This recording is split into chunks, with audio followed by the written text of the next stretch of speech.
प्रभु यीशु मसीह के मधुर और मीठे नाम में आज दिनांक 7 मई दिन रविवार को हम आप सब श्रोताओं का हार्दिक स्वागत करते हैं। आज के दिन के लिए जो वचन है लिया गया है पहला सामुएल की पुस्तक उसका 18 अध्याय 7 पद। वचन कहता है, और वे स्त्रियां नाचती हुई एक दूसरे के साथ यह गाती गईं कि साउल ने तो हजारों को परंतु दाऊद ने लाखों को मारा। प्रियो, जब दाऊद पहली बार सार्वजनिक रूप से बाहर आया तो गायन और नृत्य के साथ चारों ओर एक महान उत्सव और खुशी थी। ऐसा इसलिए था क्योंकि दाऊद फिलिस्तियों के विरुद्ध गया था और उसने गोलियात को मार गिराया था। वो गोलियात को एक चमत्कारिक तरीके से पराजित करने में सक्षम था क्योंकि परमेश्वर के लिए उसके पास महान प्रेम और उत्सव था, जिसके कारण दाऊद परमेश्वर के लिए खड़ा रहा। पूरा इस्राएल उस जीत का जश्न मना रहा था। इस्राएल की स्त्रियां बाजे बजाती और नाचती और गाकर अपने प्रसन्नता व्यक्त करती और कहती कि दाऊद ने लाखों को मारा। और दाऊद का तंबू, जो स्तुति का तंबू है, उसका आरंभ वहीं से हुआ।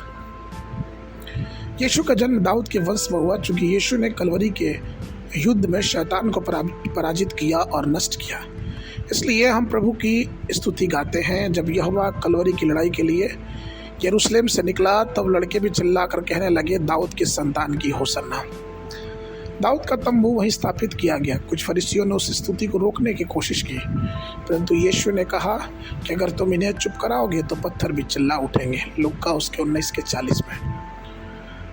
प्रियो, आपको आत्मा और सच्चाई में दाऊद के जैसा प्रभु यीशु मसीह की आराधना करने के लिए बुलाया गया है। पूरे देश में उपासना की आत्मा उड़ेली जा रही है और हमें चाहिए कि हम भी उस उपासना में, उस प्रार्थना में लगे रहें, जिससे परमेश्वर की आशीष हमारे जीवनों में बहुत साइज से उतरने पाए। हम साउल की तरह शारीरिक शक्ति पे निर्भर ना रहें। हमें चाहिए कि हम दाऊद के समान स्तुति प्रशंसा करते रहें और स्तुति की राहों पे चल के यरीहो के समान शक्तिशाली दीवार को भी गिरा सके, गोलियात के समान विशाल परेशानियों को भी नष्ट कर सके। सारे बंधन स्तुति के माध्यम से ही खोल पाए, क्योंकि ईश्वर स्तुति पे विराजमान रहने वाला परमेश्वर है। यहोवा ने दाऊद को बड़ी जिम्मेदारी दी। उसने उसकी स्तुति की और उसकी आराधना की। उसी तरह अंतिम दिनों में हमें भी परमेश्वर ने बड़ी जिम्मेदारी दिया है।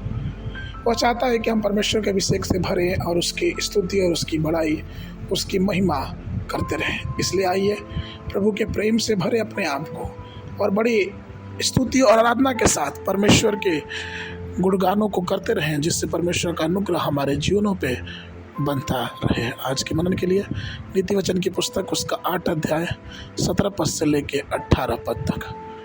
वह तुम्हारी भेड़ बकरियों को भी 10वां अंश देगा। निदान तुम लोग उसके दास बन जाओगे और उस दिन तुम अपने उस चुने हुए राजा के कारण दुहाई दोगे, परंतु यहोवा उस समय तुम्हारी न सुनेगा। बाइबल अध्ययन के लिए सुबह के समय दूसरा राजा की पुस्तक उसका 1, 2, 3 अध्याय और संध्या के समय लूका रचित समाचार उसका 24 अध्याय 1 पद से लेके 35 पद तक। परमेश्वर आप सबको आशीष देवे। आपको